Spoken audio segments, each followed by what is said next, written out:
It is the Super Clash podcast, a Twitter verified podcast about short games. It is episode 76. I'm your host, Kale. I'm Connor. We're verified?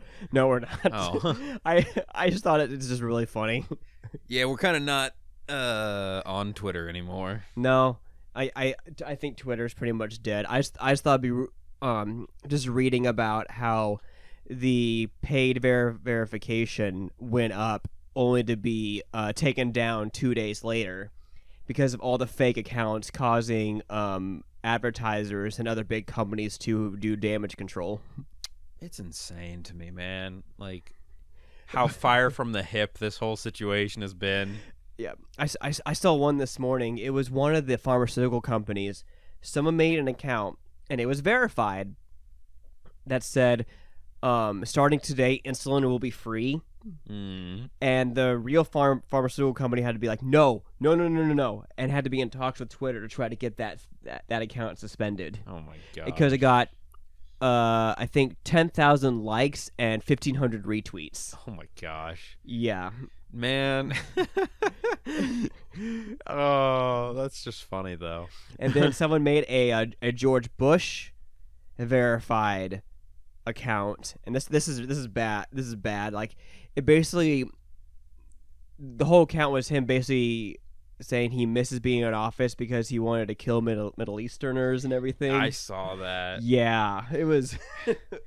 It's like who would have thought? Who would have thought that just opening up verification for $8 a month would have been a bad idea? Most people, but yeah, if you happen across this podcast because you follow my old Twitter account, I say old because I'm not coming back. I'm sorry. Yeah, It's hard for me to kind of separate myself from Twitter because there's some good people on there. I like talking to them. Yeah, I think I'm done with it. I do like the people on there, and I've been mulling over solutions to stay in contact with people, but I know in reality, like, I could go out there and be like, hey, I started a Discord server if you want to stay in contact, but very few people will probably bite on that. Mm-hmm. So I'm just like, Twitter was fun while it lasted, but I don't really like the changes that are happening to it. And I'm kind of worried that we're going to hit a point where if you don't pay for that verification, no one's ever going to see your tweets. Yeah, it's social media just as a whole is just becoming worse and worse over time. Yeah, I'm kind of just...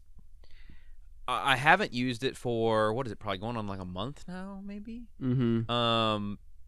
And I feel a bit better. Like, I don't get into as many, like, negative, like, doom scrolling spirals anymore, where, like, it seemed like every time I would get on there, even though I pretty much filter my Twitter to mostly like video game related subjects, it seemed like I was getting a lot more non-video game related like hate speech stuff, and It got so tiring having to like block and report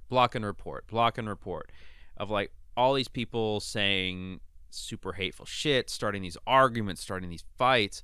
And anytime one of my tweets would ever blow up and leave the quote target demographic, like if it reached the broader Twitter, say a large account like GameStop or something liked one of my tweets, I would get so much hate just for no reason. Like, most of my posts were just pictures of video games. Mm-hmm. But then, like, if GameStop happened to like it or retweet it, oh shit, the floodgates open. Wow, why'd you buy this shit game? Blah, blah, blah, blah, blah, blah, blah. Like, it's like, shut the fuck up. Just go away. I remember that when the D&D game came out. Yeah. It's like, just go away. Why? Why do you have to be negative? Why shit on people's games? Is it like, there's probably a lot of games that I don't like that you do, yeah, and vice versa. I mean, we're kind of getting into a negative headspace here, but I just want to say, like, play what you want, man. Yeah. Like, what is it with social media platforms that brings the worst out of everyone. That needs to bring out, like, well, I guess I know the reason why, because I think I listened to a podcast to where social media is designed to only show you like negative shit because that's what keeps you going. They make more money that way, and just like it's just a depressing business model. Yeah, I do miss getting to share my new game pickups, the things I've been playing, my opinions on some of the games I've been playing, but it became not worth it. That's what this podcast is for, though. Yeah, and I will say, as a positive, I feel like I've been sharing a lot more with my like close friends in real life now, which is beneficial, and I've been feeling more of a desire to like hang out with my close friends, just to kind of fill that social gap in a way, you know? Yeah. So maybe that's a good thing. Maybe that'll improve those relationships. I don't know. Yeah, well, we did some social stuff this past weekend. I'm gonna lead off here by saying that we went to a cat cafe. Yes. This past weekend. I'm pretty sure there's other cat cafes around the nation. I'm pretty sure this is a pretty popular thing. Mm-hmm. But for those who don't know what it is, it's basically just a regular cafe. You can order drinks, and you go through these doors, and the space where you have your drinks is just kitties everywhere, and they'll crawl on you. They'll ask for pets, and let me tell you, if you're having a bad day, go to a cat cafe. Oh yeah. You don't even have to like. I showed you the technique of you don't even have to move. Just sit down, and suddenly you will have a cat or two. You had a massive like Persian kitty come up and lie in your lap. His name was Grumpy. Yeah, he was wonderful, very floofy. It was great. And then I had a couple white cats come and visit me, and then a little Siamese little one that sat by my feet. And I had a little gray one that looked exactly, and I mean like exactly like my gray cat. Yeah, just like a baby form. Not as inflated football shaped. Aw. Don't do Fuzzy dirty. Oh, no, I'll do Fuzzy dirty all day. Aw, poor baby. I call him a fat ass at least 3 times a day. Poor baby. I love him, though. But it was a lot of fun.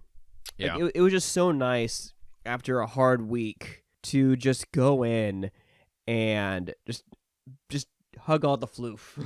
It's tough not wanting to take the adult cats home with you, too. Especially since they've openly say, yeah, every single one of these cats are adoptable. Yeah.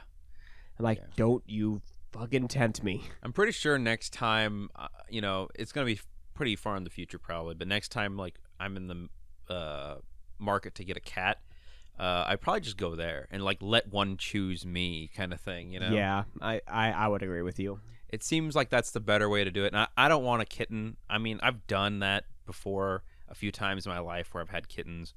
And it's cute, it's fun, but there's many reasons why you should choose an adult cat. Yes, I agree. Like, one of my goals of my life, something on my bucket list, is to either get an old animal, like an adult animal, like it's on the tail end of its life, because those always get overlooked in the shelters. And I want something. I want those cats to enjoy their time that they have left in a home where they're loved. And another thing on my bucket list, I want to adopt a 3-legged animal, a dog or cat, because my wife had a kitty on her land. I think she passed away. I'm not sure. But Abishai was her name, and she was a 3-legged cat, and she was just the most wonderful cat in the world, and I loved her so much. And for some reason, maybe it's just a bias, but 3-legged animals just seem to have more love. Yeah, and I think you can apply that out towards really any sort of disability that an animal might have, because when I used to work at an animal shelter that was predominantly cats, there was a cat there called One-Eyed Jack. He was a big orange cat, and he only had one eye. Aww. And he, like, was the friendliest cat there. He was basically, like, the entire place's mascot. But he was, like, you know, available for adoption, and nobody got him, despite how kind and friendly he was. And on my breaks, I would sit with him in my lap. And honestly, if I was in high school at the time, so I couldn't bring home a pet, or my parents would probably kill me because we already had pets. But I would have taken him home in a heartbeat, you know? And that's one of those things where it's like, I watched over the course of years him be overlooked. And it's like, come on, man. It's so sad. Because they're friendly. And I would stand there and watch him go up to the customers who would come up there when wanting to adopt a cat. He'd go up and he'd be rubbing on him, and they would just ignore him. And I'm like, that's messed up, dude. Like, it's not like he was ugly or anything. And even if he was, like, he was being nice to you. I know. Like, it's not right. No, it's not. So I'm sad now. Well, we can turn it around, right? Yeah. Connor. Turn it on me. Yeah. Tell me about your new OLED Switch. Oh, yeah. Yeah. Prior to the new Pokemon Violet and Scarlet coming out, they released a custom OLED Switch, and I got that last week. And I've never had an OLED Switch before, but I'm already really appreciating the screen on it. I know.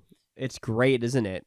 And the sad thing is, I'm so torn because I liked the lightweight portability of my Switch Lite, and I never really liked playing handheld on my original Switch very much. I just thought it was kind of awkwardly shaped for my hands, like a little like too compact and a little heavy at the same time. But I actually have completely overlooked that on this one. And I just really like the screen on it, and it kind of sells it to me. Mm-hmm. I've been playing one of the games I'll tell you about here in a second, but and the game for what we were reviewing today, Fight and Rage. And I will tell you, you can go into the settings in Fight and Rage, and you could change the high dynamic range. And when you crank that up, oh, gorgeous. Oh, man. Now I wish I would have played this on Switch. I got to see that. Oh, yeah. It's really good. And I think going forward, I'm probably going to play a lot more games on it, which means I'm going to have to go get a micro SD card for it because I don't have one for it yet. Yeah. I would maybe down the line, if you choose to play mostly handheld with the OLED, maybe you should look into getting a Skull & Co. So I tried. I tried, and here's the shitty situation with that. So Skull & Co., they release matching cases for each of the different Switch models, including the special editions. Like, I have a matching one for my Switch Lite, which is the Pokemon Sword and Shield one, and so it matches the color scheme of that while still showing you the design on it. That said, the only one they offered for my OLED doesn't really protect that much. It's literally just the side grips and a little strip across the back. It doesn't actually, like, encase it at all. That's concerning. And all the other cases they had for OLEDs that do encase it would cover up all the designs on it, thus rendering the uniqueness of it moot. So... Man. But the real kicker is, my wife just got the Splatoon 3 one when it came out. They have one that matches that one, that works with it. So that's frustrating that they wouldn't do the same for this one. Hopefully give it some time and they'll come out with something, but at this moment, that's really disappointing. Yeah. I did, though, order something from Skull & Co. I ordered some matching thumb grips for my Switch Lite and for the OLED, ones that match the controller colors. So nice. Red and blue ones for the Switch Lite and the Scarlet and Violet ones for the other. Cool. So, yeah. So other than Fight and Rage, like, obviously that looked really good on the Switch, and we'll talk about that when we get into the topic. How did Pokemon Legends look on it? So I played Pokemon Legends Arceus on it, played the majority of the game on there, and it looked gorgeous. There's a few things that were game specific that didn't look great, and I'll kind of talk about that in a little bit, because I want to talk about Pokemon a little bit because I beat that game. And though it's not for this podcast, I kind of like to talk about the games that we beat. Yeah, go ahead. So while I thought it looked good, there were a few issues. I noticed with Legends Arceus, there's a lot of kind of like screen stuttering and bad textures occasionally. It's really strange to me why it's like this, but that was my complaint visually. But I played through the story, and I will say a lot of people either tend to think this game is the best Pokemon game they've made so far or the worst. And while I don't think it's the best, I don't think it's the worst either. I think it's just okay.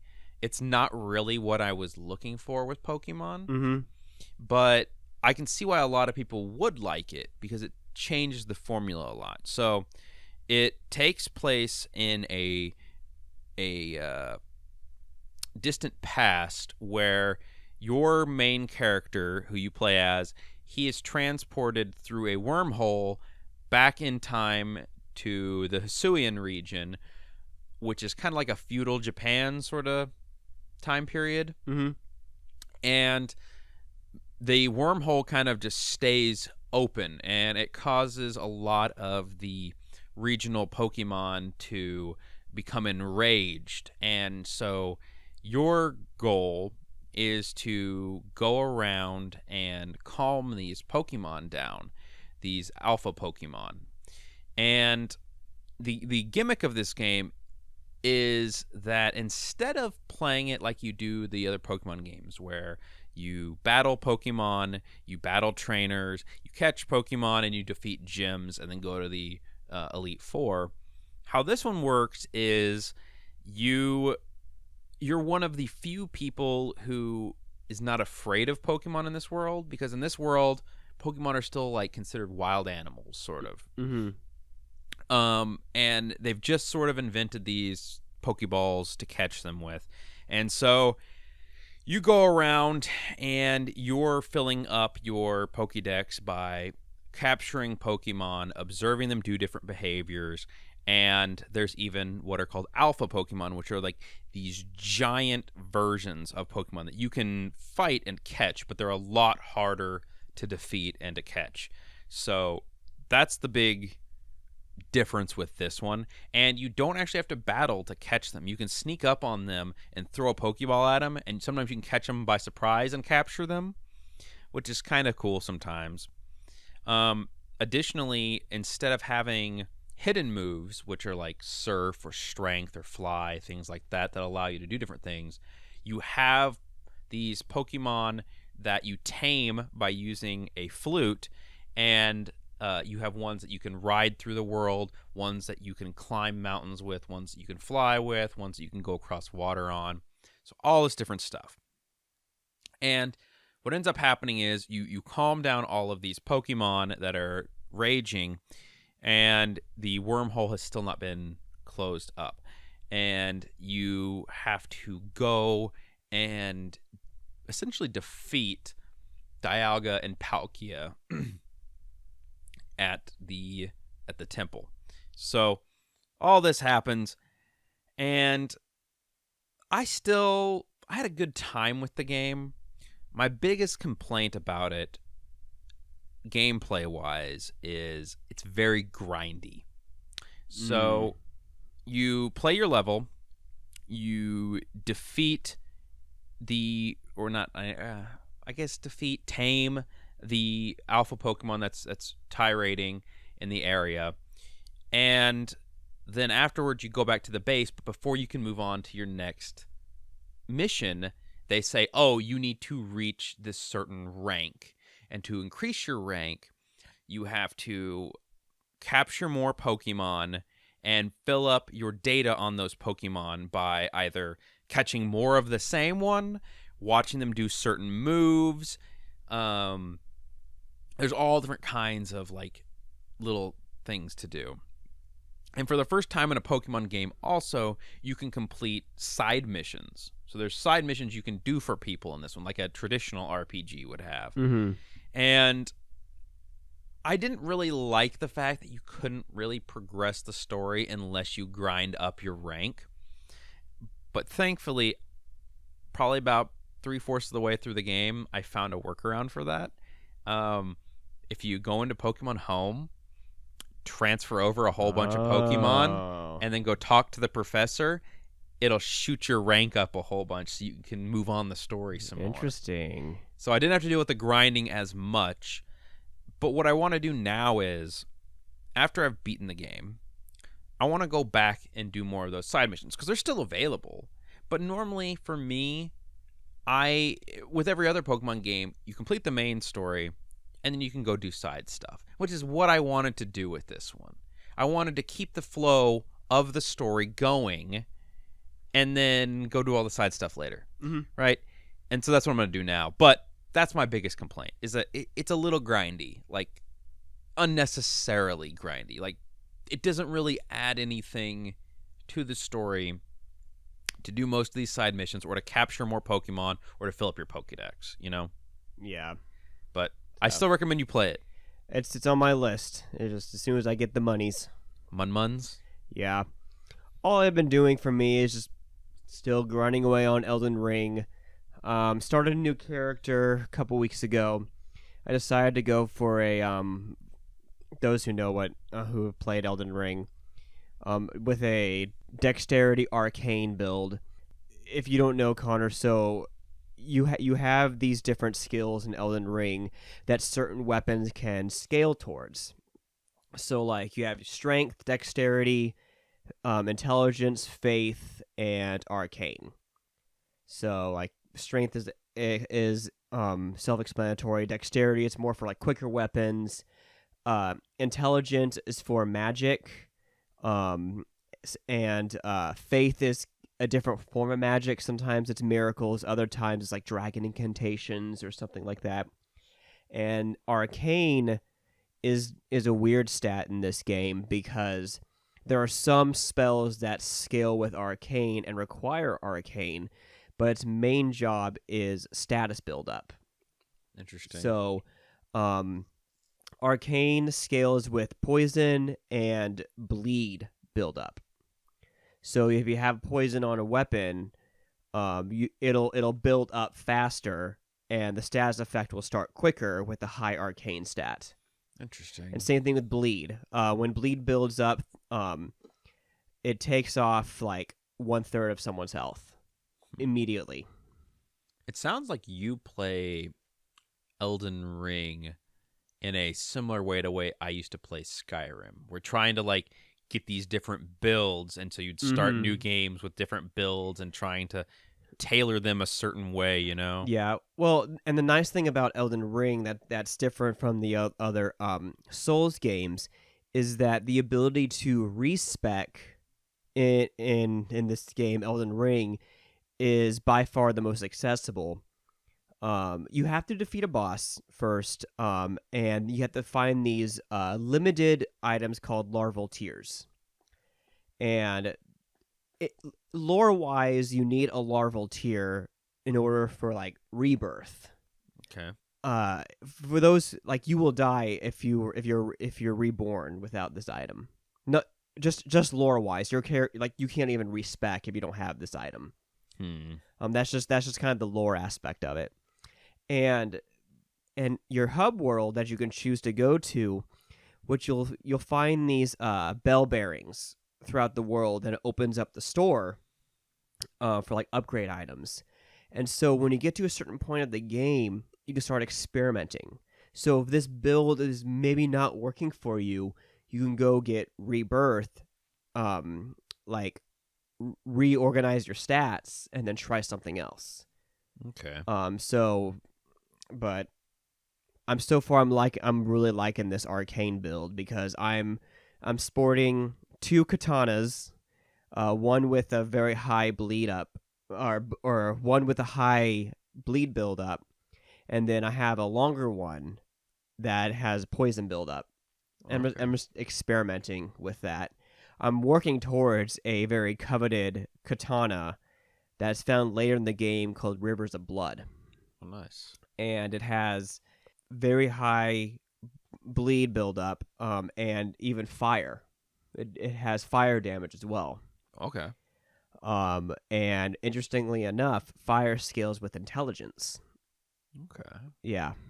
It's Interesting. like this like Elden Ring is one of those games where, like, yes, the game is difficult, but once you understand how the stats work and how things work, it just all clicks.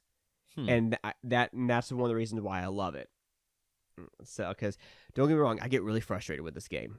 I do, but in a good way. Yeah, there's games out there that have made me very frustrated, but like I still wanted to keep coming back to them. So I know how that feels a little. I'm telling you, at some point, by design, Elden Ring is the most accessible Souls game. So I think if you were going to start with any Souls game, maybe Elden Ring is a good go-to. Okay. Yeah, it's great. It has by far the most like flexible builds. Like, I have another character. I have 3 characters. Just my first character that's all strength. I have a magic character that I decided to specialize in gravity magic, which I'm literally raining meteors down on enemies. Nice. And then this bleed build. I think if I ever did one, I'd try to do one where I have a lot of ranged attacks if possible. You would probably want a magic build. Okay. I've never really rolled a magic build before, so it'd be kind of interesting to do. Like in any RPG, I've never really done one. Yeah. So. And what's really nice about Elden Ring as well is they have, like, you still have your invasions and everything, but I've only been invaded. I don't think I've ever been invaded, actually. I think you need a certain something to get invaded, or you can just click on a red soapstone and invite an invader with you. The only time you'll get invaded without actually prompting it is if you have a buddy come in and play with you. But I usually summon when I'm just outside of a boss arena and I'm having issues. With that being said, if you ever want to play Elden Ring, all we have to do is do something called password matching, to where you could just put in a password. It could be anything. I've done, when I played with my brother-in-law, our password was Bungus. And it was password match. I just wrote my soapstone down. He clicked it. Boom. He was in my world. Interesting. So if you're ever having issues with bosses, you got me. Speaking of really challenging games that you can bring help onto, I played a little SnowRunner. I saw that. I remember you texted me, but at that point I was just so like balls deep in Elden Ring, I didn't see your text. It's all right, but yeah, there's just one little thing I wanted to share on it. So I was playing with David, and we were trying to complete this mission that we've been stuck on for God knows how long. Months. And I I pulled off the maneuver of all maneuvers. So I was driving my truck full of medium logs. I was about 3/4 of the way to the objective, and I tip onto my side. As I'm tipping, I hit the winch, and I winch onto a tree. So I'm hanging on, and my load spills out, and I'm like, shit. But they're like, it's spilled, but it's still like on its side in my trailer. And so I'm like, I pull myself slightly back up with the winch, and then I go into my settings, and like you can pack your inventory, and hit pack, and it puts the wood back in. Oh my gosh. And I recovered that, and I was like, oh my God. And I made it the rest of the way. And I took a screen recording of that, and so it might go up at some point on our channel, maybe just as like a little fun clip or something. But yeah. Jesus, man. At another point though, where I flipped and rolled down a hill and lost all my logs. Well, that's just SnowRunner. Yeah. Yeah, We've been trying so hard in that game. It's a fun game, though, man. I think it'd be great if we could get 4 people. Like, we could start accomplishing some shit. Like, we could knock stuff out. Yeah, like, so far, though, I think it's just you, me, and Trey are the only... Not Trey, David are the only ones that are willing to play that game. My wife is about to try it. Okay. So it's cross-play. Oh, sweet. So I have a Switch copy, too. And so she popped the Switch copy and was doing the introductory missions. But by the time she was done with that, it was really late, so we didn't try it. We'll probably try it again, and that would give us an extra person, too, to play. Oh, that'd be so much fun. And so, honestly, we should just go in pairs on missions. That way, if one of us flips, we can recover, maybe get our shit back in, and keep going. Because I think a lot of why we get caught up is we'll go on this huge journey with all this stuff, and we'll get stuck or we'll get flipped, and we just got to retry and do it all over again. And it's such a time killer, you know? Yeah. I won't go too much into SnowRunners because I think we got to get to our topic pretty soon. But if I had to make a tip for those who download it, if you have any like free DLC vehicles like I did, sell them. Sell them and get a truck designed for mud and off-roading because the DLC trucks I got were only designed for street or pavement, and you're going off-roading a lot in this game, and it will do you no favors. Oh yeah. But tonight though, as Connor said earlier, we'll be talking about a game called Fight and Rage. This is developed by Seba Games developers and released in 2017. You can beat this in about 2.5 hours, although it might be a little bit longer, just depending on your difficulty and just how comfortable you are with this genre. Or a little faster, honestly. Or a little bit faster. And you can get this for like Switch, Xbox, PlayStation, and PC. What this is a 2D beat 'em up that is a lot like those classic 90s arcade style games, like the River City games. Yeah, River City, Teenage Mutant Ninja Turtles, like Shredder's Revenge. If you want to talk about a more recent beat 'em up, TNMT game, plays a lot like it. It also kind of has a few renegade elements in that you can kick people off motorcycles, which was a kind of a thing in the first Renegade game. Yeah. This was actually developed by one person named Sebastian Garcia, and we played other games made by one person. Demetrios, yes, was made by one person. I want to say Project Warlock was made by a single person.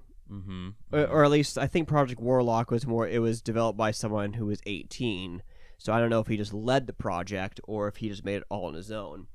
But the amount of content in this game is amazing, especially when you hear like it came from one person.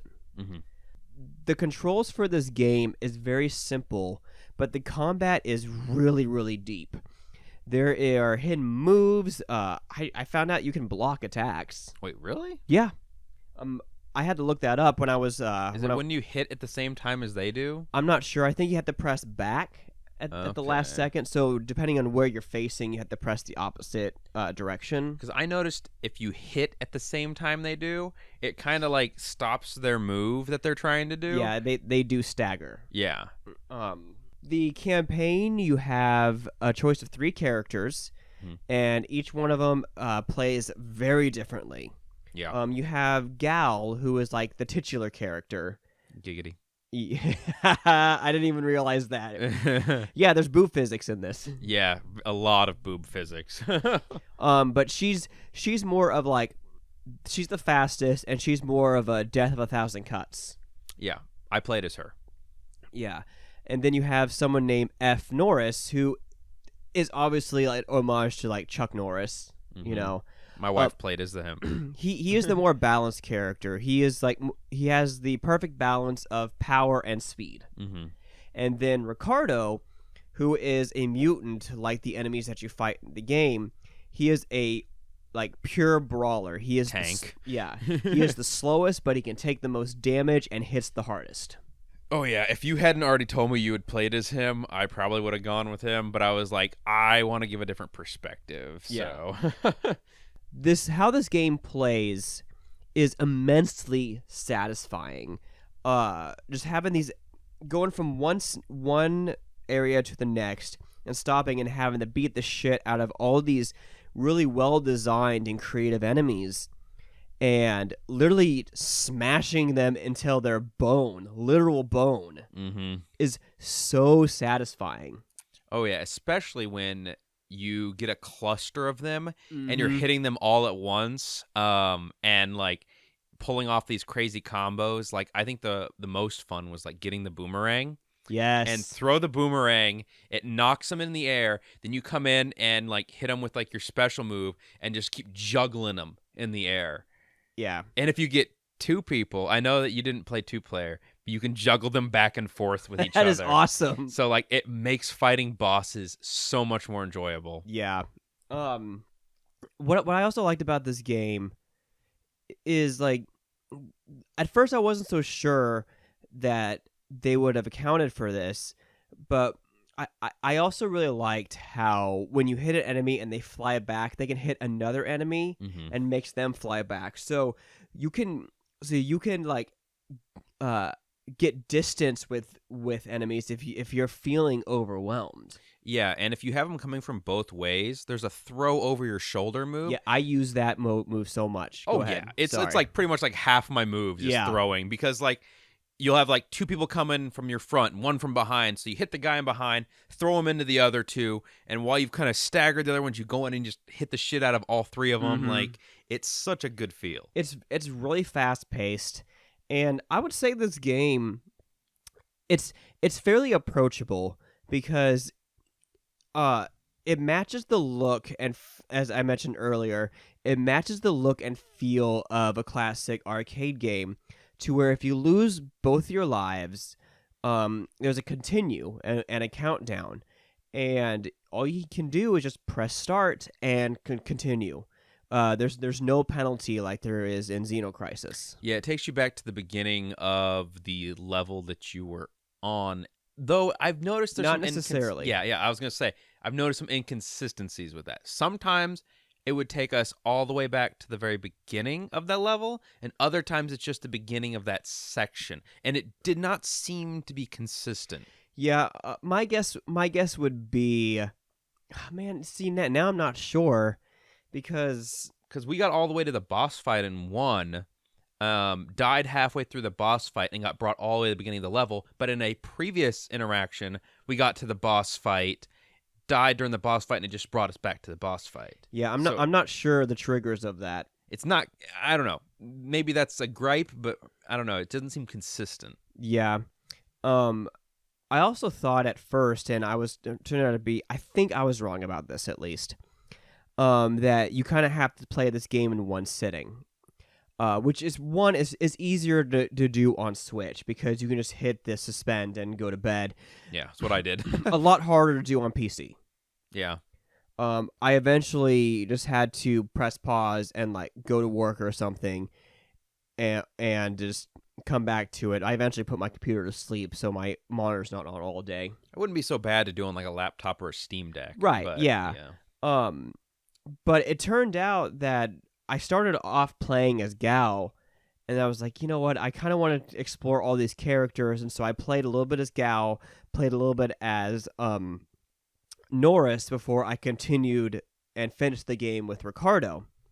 And so when I finished the game with Ricardo, I went back to Gal and said, you have a progress already with this character. Do you want to continue? So there is a way you can save your game with a character. Is just the progress with that character is not saved. Okay. If that makes sense. Like at least with the stage. So like you can't just quit in the middle of the stage and continue when you go back, and you'll go back to the beginning of that stage. Gotcha. Yeah, I was just doing the suspend with mine, because you had said like, oh, you got to do it in one setting. So I was like, and I hit pause and then just like suspend it on my Switch. Yeah. There is other features in this game. There are coins that you gather in this game as you progress, and every 800 points you get a coin. Mm-hmm. And this coin is used to unlock different outfits for your characters, and new characters for the versus mode, which plays like your Street Fighter fighting games. Okay, I haven't tried that yet. I haven't tried it either. I just read about it, and it's interesting because the enemies that you fight in the campaign, you can play as in the versus mode. So the cat general, that did that weird sliding attack, you can play as him in the versus mode. Oh, yeah, interesting. So this game offers like a lot of bang for your buck, and this game is $20, I think. Yeah, I don't remember how much I think I paid more because I got the limited run games version, but I'd still think I got my money's worth already. Yeah. But I really don't have a lot of complaints about this game, to be completely honest with you. I have a few that I noticed along the way. Yeah. So a few of my issues, I think if you had to boil it down to my problems, a lot of them came from the controls. And so while I do think the combat is satisfying, it almost feels a little too simplistic in a way, where there's some times where I wanted a way to quickly move out of the way, and I was playing as Gal, who's supposedly the fastest character, and sometimes I felt like I couldn't get over to the enemy fast enough, or I couldn't move out of the way fast enough a lot of the time. So like a roll would be like a good move to have. Mm-hmm. It's actually interesting you brought that up, because I had to look this up. There is a dash. There's a dash? Yeah, you had to press the 4 button twice. I feel like I was trying that and it didn't do anything. This yeah, and thank you for reminding me of that, because the tutorial didn't really give you much. And here's the thing, I actually went into the controls to see if there's anything else, and it only tells you jump, hit, and special. I remember that now. So why would I think there was anything else, right? You brought up some good points. These are things I totally forgot to talk about. Yeah, I had to look that up. Okay. And I'm surprised that something as like important as like a dash or a block, which even like versus fighting games tell you what those buttons are, were not present in the tutorial of this game. I don't know if that was just an oversight or... Yeah, I don't know. In addition, a few other things that were kind of like off-putting is it seemed like there was a few enemies where there was no way to avoid their attacks. Like you just couldn't get out of the way. The cat guy who spins. Yes, I had like how do you get out of it when he hits you? You just got to take all the hits. I just literally sat my controller down a few times. So I was like, not like I can do anything. My approach, at least when I was playing as Ricardo, was use my special move, because if I had it, I would do it. But sometimes you don't. Oh, that's another thing I got to bring up too. You just reminded me. Okay. But yeah. So that was a pain in the ass, and also the motorcycles. You mentioned those earlier. So if you knock someone off the motorcycle falls on the ground and it explodes. But the AoE on that is huge. It's like half the map. God help you if you kick it off and that motorcycle is in the middle. Oh yeah, you can't escape. I tried. You can't. Like I tried getting away from it in time and it just doesn't work. But that's another little gripe I had, is like, come on, make the AoE a little smaller on that. It doesn't need to blow up the whole map. It's a little motorcycle, right? And but I think the thing that you reminded me of was the special move. Mm-hmm. So I kind of wish that they didn't have this mechanic. So, or at least in the form that it's in. If you use your special move when your meter's filled up, you're perfectly fine. Nothing happens other than you get to do your big move. Cool. If you use it and your meter's not filled up, it takes a chunk of your health, which is insane to me. Like, I get that what they're trying to go for, of like, oh, it's a trade-off, if you're really desperate and you need to use a finisher move. But if you're already desperate, and hit to your health isn't what you need, right? Right. And I found myself, like, in the heat of the moment, like, accidentally hitting it and being like, shit. And, like, it takes a chunk of my health, like, right when I needed the health the most, too. Mm-hmm. So that part was a little irritating. And I think the one, like, final gameplay gripe I have about it, before I tell you the things that I liked, is, you remember the level where you're on a raft? Maybe like this game has different paths in it. Okay. Like for me, it was just like a surfboard. Okay. There's a level where you're on a raft, and there's these bats that are coming at you. And the only way to hit the bats or a lot of flying enemies is to jump in the air and knock them down. But the problem is, when you do a jump and side move, at least with the character of Gal, she does like a downward angled slide. And the raft that you're on is incredibly small. It is so easy to just put right into the water, and then you lose a huge chunk of health every time you do that. That's probably the level I died the most on, just trying to hit these bats out of the sky. Or if they hit you, I can't tell you how many times I got hit, bouncing into the water. And it's like, oh my God gosh, damn it. Like, I was so mad. But I think there's a lot to like about this game, don't you? Yeah, fast-paced, feels great to hit enemies. The music's pretty good. Oh, yeah. And you didn't even, like, touch on the visual aspect of it. Yeah. Of, like, you can change how the game looks.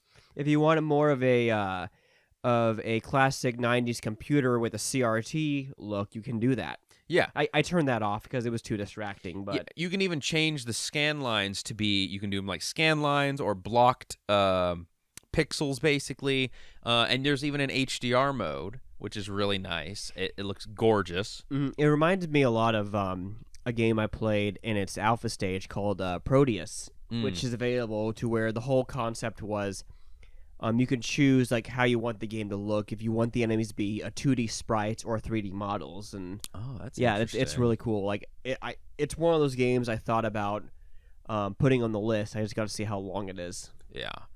And I think what I will say about this game, it's a lot more fun to play co-op than it is single player. Nice. Okay. So if you can get a chance to play with your wife or a friend or something, definitely do that. Because what I did, without getting too much into the crappy things that have happened last night, so I've been pretty busy this week with work and everything else. So I started playing a huge chunk of the game last night. And I got a little over halfway through the game.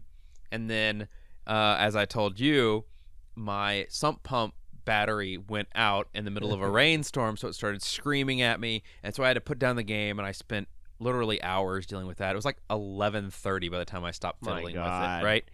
And so I didn't get to finish the game last night. So I was like, shit. And I was like, okay, what do I do? Okay. And so I had my wife and I got off work a little early today because she had an eye appointment. And so we started the game up from scratch in co-op mode. And man, we were blowing through that. Like, we got all the way to the final boss right before you got here. Wow. So I've basically played it through almost 1.5 times, but I wanted to see how it was in co-op too. And so the difficulty does not scale. So it becomes considerably more manageable when you have another person. And dying isn't game over. Oh, nice. So if, let's say, I lost all my lives, but my wife still had one, and she was still fighting, then I have a recovery bar on my screen that slowly trickles up until I can respawn. And I found out, just by hitting buttons, which is, I think, a problem with this game, because they don't tell you the controls very well, if you mash the buttons on your controller, your recover bar fills up way faster. Oh, nice. So I'd sit there and smash all my buttons until I could come back in the game. And then, I would try to be like, all right, I got to get some health. And if you go down, then, I'll try to survive until, you can respawn.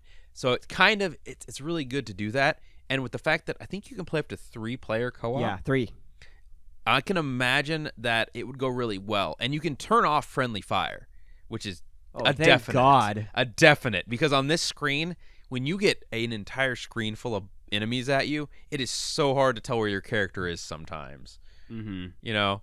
So I recommend playing it co-op if you can. I know that my wife is having a good time with it. Hell, on some of the levels, she was getting a higher score than me on it. And we're going to try to finish it either later tonight or tomorrow morning, try to finish that last level so I can just say that I actually, like, finished the story at least once through. Mm-hmm. So, yeah. But overall, I would give this game maybe an 8. Yeah, 10. I was leaning at an 8 as well. Because this is just like a good time. It's a lot of fun. Despite its issues. Yeah, it's a lot of fun. And I think if you have some friends over, it's a fun game to sit down and play with a few friends. And maybe even try that versus mode. Like if you want more of a classic like Street Fighter versus. I've heard also, I was reading a few things about it online, you can unlock AI partners too to play through. Oh, that would be so nice. So if you're by yourself and you can't bring like a local co-op partner in, then at least if you get far enough to unlock AI, your subsequent playthroughs aren't as bad. Let them be the human shield. Yeah, let them take some hits from the whip girls or the whip girls. Oh my God, are a pain in my fucking ass. Oh yeah, their range. I didn't feel like you can move fast enough to get up to them before they hit you with the whip. A lot of the time. If only we knew about the dash. Yeah. At the time. All right, developer, you did great work. The only thing I want you to do, go back into the controls screen and just put the additional controls in there. That's literally all you have to do. It is such an easy fix. Or patch in a tutorial. Yeah, just patch in. I don't even want to give them that much work. Just patch in the control screen. Boom. Yeah. That's it. Mm-hmm. Yeah. But that will be just about it for Fight and Rage. Yeah, another short game, and I understand half of the episode was us just shooting the shit, but hey, I think this game is best left for people to experience themselves in a way. Mm-hmm. But next week we're playing a game called Ether 1, which the only thing I know about is that it's an experience about dealing with dementia. Oh gosh. Yeah. So, and coming from someone who's had family who's passed away with dementia, this might destroy me. So, but thank you guys for listening. If you like the show, like and subscribe, or if you don't like the show, tell your friends. Maybe they'll like it. We also have some merch, which will be down in the description. And that is it for us. Thank you guys so much, and we'll see you guys next time.